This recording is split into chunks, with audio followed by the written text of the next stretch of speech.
Sometimes as songwriters, we may finish a song and finish a lyric, but then end up saying to ourselves, this could maybe use just a little bit more work. Maybe we could upgrade the lyric just a tad, or maybe it could use a power up, or maybe we're not finished with our lyric quite yet, but we're sort of stuck and trying to figure out what it is we should be looking for, why it is that we're slightly disappointed with our lyric.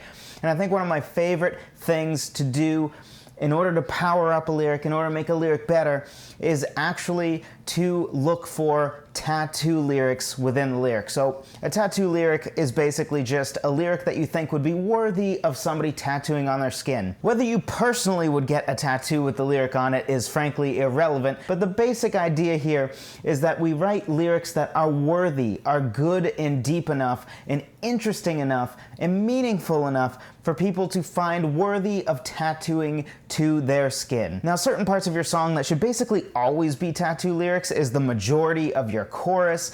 Certainly your song title should be at least a contender in this department.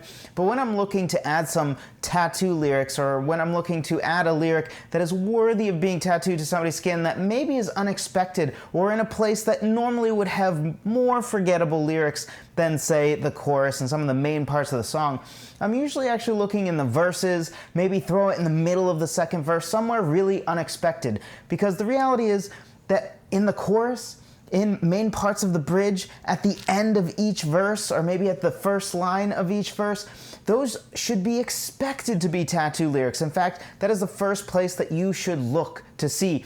Is this a lyric that would be worthy of somebody tattooing to their skin? Obviously, not every single line needs to or should be this level of memorable. Sometimes we do need to set things up. We can't just sort of have one super impactful line after the next. Sometimes we need to do some groundwork, but finding different unexpected places to actually say something different, profound, or just generally very meaningful is a great way to upgrade your lyric. If you find that the second half of your second verse is sort of sagging a little bit, maybe try to figure out what is a more meaningful, more impactful way to say what you're trying to say, or change what you're trying to say to be something that is more impactful. So as you're going through your lyrics, be sure to be looking for these so-called tattoo lyrics.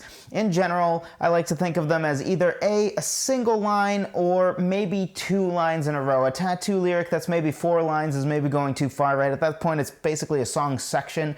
But look to upgrade your lyrics on maybe a line basis or a 2-line basis when it comes to looking for, and then maybe upgrading your lyrics to a quote-unquote tattoo lyric. I hope this was helpful to you. If it was, you will probably also find my 6-step lyric writing checklist very helpful. It's at songwritertheory.com/lyric checklist. I'll put a link in the description, but that takes you through the 6 steps I go through when I am writing lyrics, because frankly, a lot of people tend to skip a lot of steps. A lot of times people end up staring at a blank page trying to say, yes, let me write a lyric. And sometimes they don't even know what it is they are going to be writing about. Let me know if you are one of these people that has found yourself doing this. We've all been there, but the reality is that is setting ourselves up to fail when we do that, because we're skipping so many steps. So of course we find lyric writing super hard, difficult, and annoying to do if we do it that way,